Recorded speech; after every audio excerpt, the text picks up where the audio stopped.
Hey guys, so, well, it's a nice day today. I think today's February 18th, Tuesday. And, as you see right there, the DR trimmer mower is now finally at home. So my grandfather came by and dropped it off this morning. And so, since then I've been doing some work on it. You can tell with all the mess that I've made here. I wanted to just pull out the blower and just blow all this off the patio. And yeah. And it's a 3.75 horsepower Briggs & Stratton Sprint 2 engine, it says. And according to the engine code,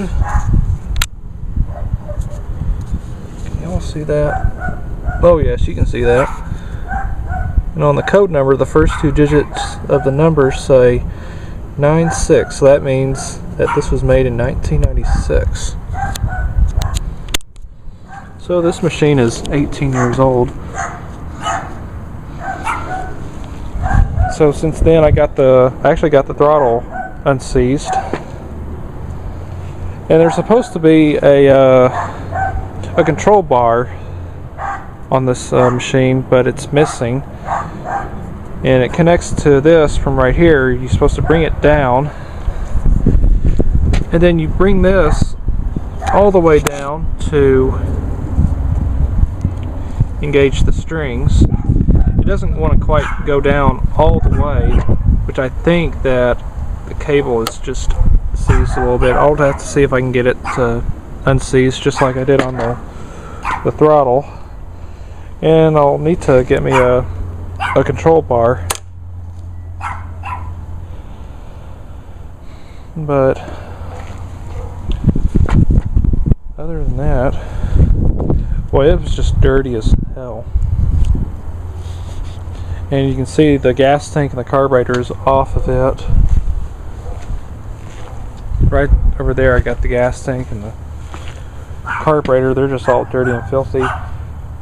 Gas tank was just full of water, so it's all dirty inside. I'm gonna have to flush it out really good.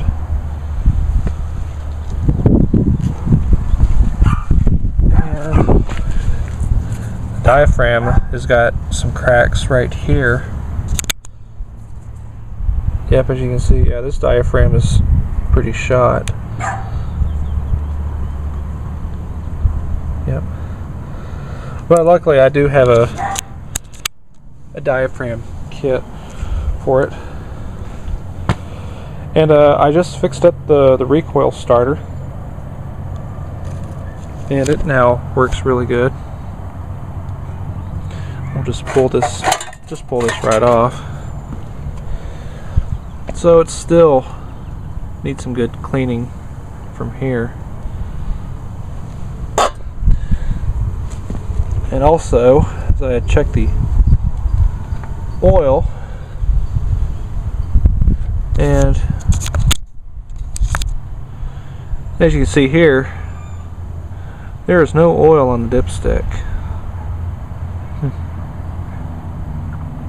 Yep.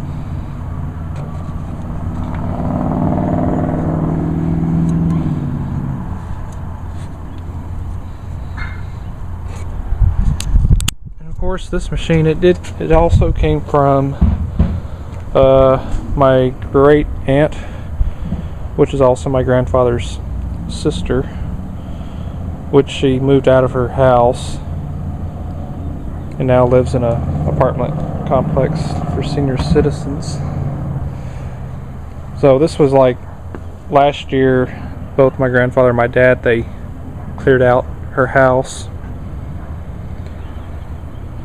And also had had several lawn equipments, which also had that Mantis tiller, which I have, and then the Troy Belt chipper vac, which is at my aunt's place. And then now this, and this is obviously the worst, the one in the worst shape out of all the others that I've worked on. One nice thing about with this one, this particular trimmer mower versus my grandparents' Craftsman, is that the body here, this is aluminum, whereas theirs it's just steel. So that's really nice. There's no rust on it. So that's very nice, and it's pretty lightweight. This one has much bigger wheels too. So yeah. So just got to get her all cleaned up really well. I did fix up the ratcheting mechanism because it wouldn't quite ratchet back. It kind of does still stick a little bit, but I think it should be alright. Hopefully if it won't make no screeching sounds if I get it running. I don't know if it does have spark. I would assume it does have spark. Usually 9 times out of 10 they'll have spark. Since this is a much newer engine, it doesn't have no points condenser ignition. It's just electronic. So yeah,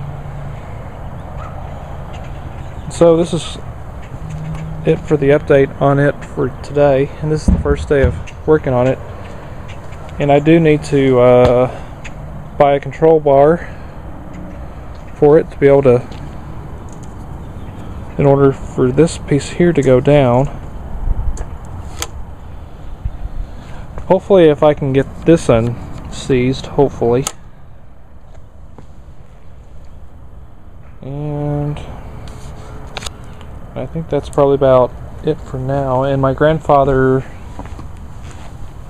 he brought me a spark plug and some oil for it, which that way I won't have to, that would save me a trip to the store to have to buy oil and a spark plug.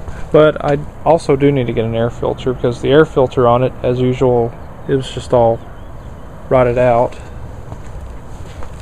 Here's the piece of the air cleaner cover. It's all clean. That's the bottom piece, and there's the top piece right there. And so yeah, so in the meantime I'm just gonna work on getting this all cleaned up really well, and then order some of the stuff that I need for it, and hopefully if I can get this thing to run. The engine does appear to have a pretty good, decent amount of compression, but just by looking at it, it looked like it had been left outside. And so yeah, and so I hope y'all enjoyed this video, and stay tuned for some more updates on this machine. Alright, so thanks for watching.